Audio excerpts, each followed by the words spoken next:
아멘. 우리 함께 오늘 하나님의 말씀 보겠습니다. 하나님의 말씀은 요한계시록 16장 1절부터 9절까지입니다. 요한계시록 16장 1절부터 9절까지입니다. 제가 봉독해 드리겠습니다. 1절부터 9절까지.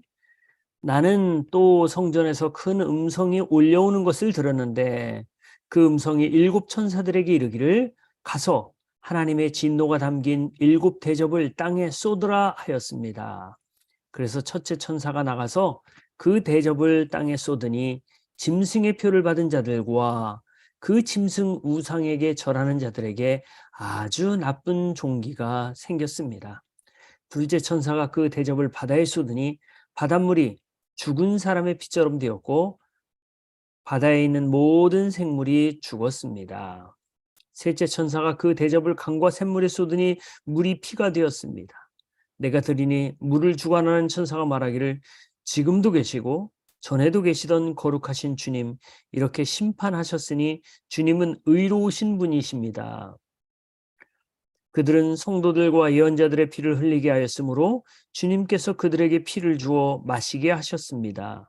그들은 그렇게 되어야 마땅합니다 하였습니다. 또 내가 들으니 제단에서 그렇습니다 주 하나님, 전능하신 분, 주님의 심판은 참되고 의롭습니다 하는 소리가 울려 나왔습니다. 넷째 천사가 그 대접을 해에다 쏟았습니다. 해는 불로 사람을 태우라는 허락을 받았습니다. 그래서 사람들은 몹시 뜨거운 열에 탔습니다. 그러나 그들은 이 재앙을 지배하는 권세를 가지신 하나님의 이름을 모독하였고 회개하지 않았고 하나님께 영광을 돌리지 않았습니다. 아멘. 자, 오늘은 일곱 대접의 심판이 시작되는 그런 장면을 우리가 보게 됩니다. 자, 우리가 요한계시록을 우리가 지금까지 계속 보고 있는데 요한계시록을 자, 구조적으로 다시 한번 살펴볼까요? 자, 1장부터 3장까지는 서론에 관한 이야기예요. 그래서 일곱 교회에 관한 그런 이야기. 1장부터 3장까지. 4장, 5장은 예배에 관한 얘기예요. 경배, 예배, 찬양. 그래서 하늘의 경배, 하늘의 예배가 시작되고 6장부터 16장까지 이제 하나님의 심판이 나오는 그런 장면인데요. 하나님의 심판은 어떻게 나오냐면 처음에는 7인이 나오죠. 한 인을 뗄 때마다 하나님의 심판이 나오죠. 그리고 이제 7인이 다 떨어지면서 이제 7나팔이 심판이 있죠. 7나팔의 심판이 끝나고 이제 오늘 드디어 7대접, 16장에 7대접의 심판이 나오는 거예요. 그래서 인의 심판, 나팔의 심판, 대접의 심판이 있는데요. 인의 심판과 나팔의 심판은 중간에 어떤 그림이 있어요. 그래서 회개할 기회를 주지만 나팔의 이 대접의 심판에는 회개할 기회가 전혀 없죠. 자, 그리고 이제 17장부터 이제 하늘에 전쟁이 나오죠. 예. 큰 음녀들이 나오고 전쟁이 나오고 17장, 18장 이렇게 하고 그다음에 19장에는 이제 어린 양의 혼인 잔치, 20장에는 천년왕국, 21장에는 새 하늘과 새 땅, 22장까지 이렇게 요한계시록이 이렇게 구성이 되어 있어요. 그래서 6장부터 16장까지 이제 이 심판인데 다음 주까지 우리가 또 심판에 대해서 보는데요. 7대접의 심판을 우리가 보게 됩니다. 자, 7대접의 심판이 시작되는 장면이 바로 1절에 나오죠. 1절에 보니까 나는 또 성전에서 큰 음성이 울려 나오는 것을 들었는데 그 음성이 7 천사들에게 이르기를 가서 하나님의 진노가 담긴 7대접을 땅에 쏟으라. 7대접을 땅에 쏟으라. 자, 7나팔의 심판과 7대접의 심판이 유사하죠. 유사해요. 땅의 심판, 바다의 심판, 강의 심판, 해의 심판, 어둠의 심판 이런 것들은 조금 유사한데요. 7나팔의 심판이 우주의 3분의 1에 해당되는 거라면 이 대접의 심판은 우주 전체가 심판의 대상이에요. 자, 이 나팔 심판은 아까 인해 심판처럼 회개의 기회가 있지만 이 대접의 심판은 회개의 기회가 전혀 없다는 거예요. 그래서 나팔 심판과 대접의 심판은 패턴은 조금 유사한 것 같은데 땅의 심판, 바다의 심판, 강의 심판, 해의 심판 이렇게 패턴은 비슷한 것 같은데 이 대접의 심판은 최후의 심판이다. 이렇게 생각하면 되겠어요. 그래서 오늘 1절에 보니까 진노의 대접을 쏟아부으라. 쏟아부으라. 아주 굉장히 강력한 표현이죠. 자, 쏟아부으라는 이 명령이 하늘로부터 내리죠. 이 대접의 심판은요, 모든 심판은 하나님으로부터 비롯되는 거예요. 하나님이 행하실 거예요. 쏟아붓는다라는 것은 제사장이 제단에서 희생 제물을 쏟아붓는 장면을 연상시켜요. 자, 제사장이 제단에서 희생 제물을 쏟아부을 때 어떤 일들이 일어나나요? 그때 더럽혀진 하나님의 백성들이 정결하게 되는 거죠. 죄를 가진 사람이 하나님 앞에 제물을 드리고 그리고 그 제물에 피를 쏟을 때 그 사람이 정결해지는 거예요. 마찬가지로 대접의 심판이 쏟아부어진다. 이 쏟아부 하나님의 진노의 심판이 쏟아부어지는 걸 통해서 어떻게 되느냐? 이 땅에 더럽혀진 땅들이 이제 정결하게 된다는 거예요. 마지막 심판 때는 하나님의 진노의 심판이 이 땅에 임함으로 인해서 이 땅이 이제 정결하게 되는 거예요. 죄로 인해서 얼룩졌던 이 땅이 사람들의 욕심과 또 이 사람들의 그런 탐심으로 얼룩졌던 이 땅이 하나님의 진노가 쏟아질 때에야 비로소 정결해지는 거예요. 자, 우리 2절로 한번 가볼까요? 이제 2절에 이제 드디어 첫째 대접의 재앙이 오게 됩니다. 이 첫째 대접의 재앙은요, 그래서 첫째 천사가 나가서 그 대접을 땅에 쏟으니, 땅에 쏟았지요. 그래서 땅을 향한 심판이라고, 땅에 대한 심판이라고 해요. 자, 짐승의 표를 받은 자들과 그 짐승 우상에게 절하는 자들에게 아주 나쁜 종기가 생겼습니다. 아하, 이거는 짐승의 표를 받은 자들과 우상 숭배하는 자들과 같다라는 거예요. 짐승의 표를 받은 사람이 우상 숭배하는 사람들이었고 이 사람들이 성도들을 핍박하는 사람들이었어요. 그래서 이 심판은 땅을 향한 심판인데, 땅에 임한 심판인데 이건 특별히 누구에 대한 심판이냐? 바로 짐승의 표를 받은 자들과 우상 숭배자들에 대한 심판인 거예요. 근데 이들의 몸에 악한 종기가, 나쁜 종기가 생겼어요. 나쁜 종기 하면 뭐가 생각나나요? 이스라엘 백성들이 출애굽할 때 이 애굽의 백성들, 이집트 백성들에게 종기가 생겼던 것을 우리가 볼 수 있었죠. 자, 그 애굽의 백성들과 마지막 날 이 하나님의 진노의 대접을 받는 이 백성들과는 유사한 거예요. 애굽에 거할 때 이스라엘 백성들이 애굽에 거할 때 애굽 백성들도 이스라엘 백성들에게 어떻게 했어요? 이스라엘 백성들을 압박하고 조롱하고 비방하고 핍박했잖아요. 그래서 결국 하나님이 10가지 재앙 중에서 총기의 재앙을 그들에게 주셨잖아요. 마찬가지로 하나님은 그 마지막 때에 하나님을 비방한 하나님의 백성들을 비방하고 조롱하고 핍박한 사람들 하나님이 심판하신다라는 거예요. 이 사람들이 어떤 사람들이냐? 짐승의 표를 받은 사람들이고 우상 숭배하는 그런 사람들이었어요. 여러분, 우리는 그리스도인으로서 이 땅에 살아가면서 우리는요, 여러 가지 고난을 당합니다.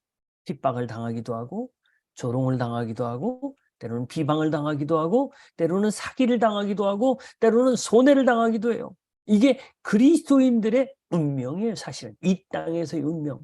우리는 나그네로 살면서 이 땅이 영원한 집이 아니잖아요. 이 땅이 영원히 살 수 없잖아요. 우리의 영원한 집은 하늘에 있잖아요.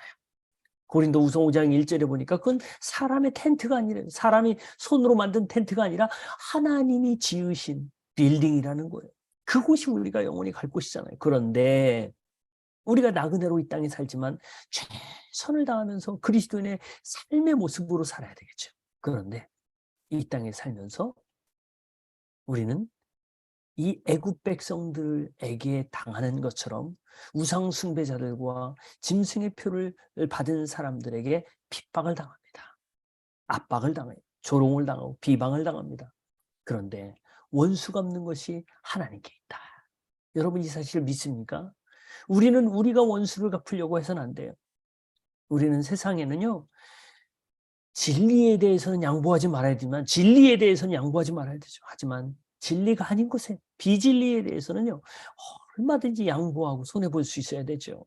그래서 이 땅에서 하나님의 백성들이 사는 것은 어려워요. 왜요?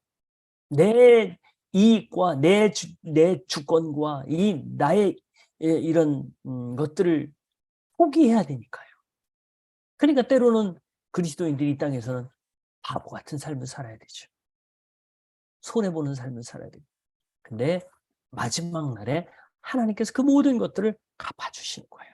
여러분 이 사실을 믿습니까? 그래서 우리가 이 땅에서 아둥바둥 그러면서 막 꼭 이렇게 막 붙잡고 그러려고 해서는 안 돼요. 자, 그 다음에 이제 둘째 대접의 재앙이 떨어지는데 어디에 떨어지냐? 바다에 떨어져요. 바다. 바다는 무엇을 상징할까요? 무역을 상징하죠. 바다 넘어서의 무역, 바다와 바다 사이에 있는 나라들 간의 그런 무역, 바로 경제에 대한 심판을 이야기하죠. 바다 가운데 생물은 뭘 얘기하나요? 바다 가운데 생물은요, 바다의 경제, 무역하는 그런 무역상들을 이야기해요. 성경에서 바다는 불경건한 사람들을 의미합니다. 12장에 보면 사탄이 바다 모래 위에 서 있다. 이런 장면이 나오죠. 13장에서는 짐승이 바다에서 올라왔다. 그러니까 사실 이 바다는 짐승이 지배력을 행사하는 그런 나라들을 상징하는 거죠. 물론 이제 모든 세계가 하나님이 창조하셨고 하나님이 다스리시지만 짐승이 자기 것인 양 하나님의 것을 강탈해서 자기 것 강탈한다고 해서 완전히 강탈당한 건 아니지만 자기 것인 양 행사하는 하나님의 정하신 때까지 자기 것인 양 행사하는 그런 나라예요. 이게 이제 경제를 가지고 하는 그런 나라들을 상징하죠. 역사적으로 보면 로마의 경제력은요, 어디에 있었는지 아세요? 로마의 경제의 힘은 바다에 있었어요. 바다의 배를 통해서 이 군사력을 팽창시키고 나중에 지중해를 다 사로잡으면서 그 주변 나라들을 다 정복한 그런 일들이 있었죠. 그래서 로마는 바다를 통해서 이 다른 나라들을 다 이제 이기고 전쟁에 승리하고 그런 걸 했는데 이게 이제 이 바다에 떨어졌다라는 것은 이제 이 재앙이 경제적인 환란, 이게 이제 한 나라에 해당되는 게 아니라 전 세계적인 그런 경제적인 환란이 온다는 거예요. IMF 같은 경우는 우리나라에만 왔었죠. 그렇지만 지금 이제 우크라이나와 러시아가 전쟁하면서 이제 이 경제가 이제 전 세계가 이제 곡물값, 밀가루 값이 급격하게 올라가면서 또 한때는 또 휘발유 값이 급격하게 올라가고 그런 상황에서 지금 우리나라 지금 경제가 굉장히 어려운 상황인데 파업하는 사람들은 자기의 이익을 찾겠다고 나라 생각을 이런 거는 전혀 상관없어요. 내 이익만 생각하면 내 경제만 생각하고 내 이익만 생각하면 되는 것으로 그렇게 생각을 하죠. 참 너무 안타까워요. 우리나라의 지금 현재 경제의 모습을 보면 지금 이럴 때가 아니에요. 모두가 힘을 합쳐서 정말 이거를 같이 헤쳐나갑시다. 지혜를 모읍시다. 이렇게 해도 모자란 그런 판에 나만 잘 살면 된다고, 나만 먹고 살겠다고, 그러면서 내 이익만 찾아야 되겠다고 하는 그런 모습들을 보면 참 안타깝죠. 자, 이 탐욕의 노예가 된 그런 모습들인데요. 결국 이 탐욕이 결국 자기 자신들을 삼키게 돼요. 지금 파업하는 사람들을 통해서 이 경제가 지금 안 돌아가고 있는 그런 결국은 자기들에게 당하는 거예요. 결국은 우리 모두가 당하는 거예요. 너무 안타까워요. 근데 사람들은요, 물질이 우상이 됐잖아요. 물질이 우상이 됐잖아요. 그러니까 이제 이 경제에 이런 걸 당할 때 굉장히 고통스러운 거예요. 자, 둘째 대접이 끝나고 이제 셋째 대접의 재앙이 오는데 이건 강에 대한 심판이에요. 바다. 뭐 연장선상, 연장이죠. 연장. 그래서 강에 대한 심판이 이제 더 이 바다에 대한 심판이 강으로 더 확대된 거예요. 이제 조금 더 피부로 와닿는 거예요. 바다 그러면 조금 멀리 생각되지만 강은 아니잖아요. 우리의 가장 가까워 있는 곳이잖아요. 사람들이 이제 가깝게 피부로 느낀다는 거예요. 이 경제적인 어려움들을 피부로 느낀다는 거예요. 강과 물 근원에 그 대접을 쏟으니까 피로 변했어요. 경제적인 심판이 아주 끔찍해지는 거. 더 이상 이 물을 마실 수 없을 정도로 경제가 끔찍한 거. 뭐 마시거나 먹을 수가 없는 거예요. 자, 피가 어떤 의미가 있을까요? 피가 어떤 의미가 있을까? 왜 피로 변했을까? 자, 짐승이 지배하면서 이 짐승의 표를 받은 자들과 우상 숭배하는 자들이 성도들을 어떻게 했어요? 성도들의 피를 흘렸잖아요. 성도들을 죽였잖아요. 그리고 거룩하고 경건한 자들이 피를 흘렸잖아요. 근데 그것들이 피로 변한다는 것은, 강들이 피로 변한다는 것은 하나님이 그 원수들에게 갚아주신다는 거예요. 뭐로 갚아주시냐? 그들의 있는 것들을 뺏어버린다는 거예요. 자기 경제력을 믿고 다른 사람을 압제하던 사람들, 그리스도인들을 압제하고 조롱하고 비방하던 그런 사람들, 자기의 돈과 힘과 권력을 믿고 그런 일들을 행했던 사람들이 그 돈에 의해서 멸망당한다는 거예요. 돈에 의해서. 자기가 가장 믿고 있는, 자기 권력으로 생각하고 있는 그 돈, 그 권력에 멸망당한다는 거예요. 그것들이. 여러분, 물질이라는 것은 뭐예요? 돈이라는 것은 뭐예요? 하나님이 나를 위해서 사용하라고 주신 거예요. 그렇지만 나만을 위해서 사용하는 건 아니에요. 나도 사용하지만 하나님을 섬기고 이웃을 섬기고 하나님을 섬기고 이웃을 섬기는데 또 나를 유익하게 하는데 사용해야 되죠. 근데 그것을 무기로 삼아요. 교만의 수단으로 삼아요. 다른 사람들을 괴롭히는 수단으로 삼아요. 그럴 때 그거는 재앙이 되어서 나에게 다시 돌아오는 거예요. 재앙으로 돌아오는 거예요. 그래서 우리가 둘째 대접, 셋째 대접의 심판, 경제에 대한 심판을 보면서 우리는 경제를 어떻게 하나님 앞에서 경제 생활을 해야 될 것인가, 이거를 봐야 되겠죠. 자, 이제 오늘 말씀에서는 이제 넷째 대접의 재앙이 나오는 건데요. 8절과 9절이에요. 넷째 천사가 그 대접을 해에게 쏟아부어요. 해. 그러니까 해가 권세를 받아서 불로 사람들을 막 태워버려요. 자, 사람들이 막 타요. 이들은 하나님의 이름을 비방하고 회개하지 않고 주님께 영광 돌리지 않은 사람들인데, 이들이 이제 이 해에 의해서 막 불타는 거예요. 해라는 게 뭐예요? 해라는 것은요, 피조 세계의 질서를 가장 대표하는 거예요. 하루도 해가 뜨고 해가 지고, 하루 24시간이 해를 기준으로 하죠. 월, 연, 이런 것들이 다 해를 기준으로 하는 거예요. 모든 것이. 이게 그래서 해라는 것은 이 땅의 질서를 잡는, 질서의 기준이 되는 거예요. 근데 이 기준이 어떻게 되느냐? 이 기준이 권세를 받아서 사람들을 막 불로 태워요. 이게 사람들을 막 불로 태울 때 어떻게 될까요? 질서가 어그러지는 거죠. 바른 질서라는 건 뭐예요? 바른 질서라는 건 피조 세계가 하나님을 경외하고 하나님께 예배하고 하나님께 영광 돌리는 거죠. 근데 이 질서가 어그러지니까 우상에게 영광 돌리고 우상에게 절을 하고 자기에게 영광 돌리는 거예요. 그러니까 해에게 이 천사가 대접을 쏟는 거예요. 질서가 어그러진 곳에 심판의 그런 대접이 쏟아지는 거예요. 해가 탔다는 것은 굶주림과 기근을 의미하죠. 이제 아까 둘째 대접, 셋째 대접이 경제에 관한 그런 거였잖아요. 근데 이제 질서가 완전히 어그러지니까 이제 안전 보장됐던 이런 것들이 사라지는 거예요. 안보가 사라지는 거예요. 안전이 사라진 거예요. 그들의 특징을 보니까 하나님의 이름을 비방해요. 하나님께 영광 돌리지 않고 회개하지 않아요. 여러분, 지금도 세상을 볼 때 어떻습니까? 여전히 하나님께 영광 돌리지 않지요. 회개하지 않죠. 하나님께 굴복하지 않아요. 지금 세상은 그렇습니다. 여러분, 오늘 우리가 이제 넷째 대접의 심판까지 이렇게 보았는데요. 이 말씀을 통해서 결국 심판받는 사람들은 누구냐? 바로 우상 숭배하는 자들과 짐승의 표를 받은 자들이에요.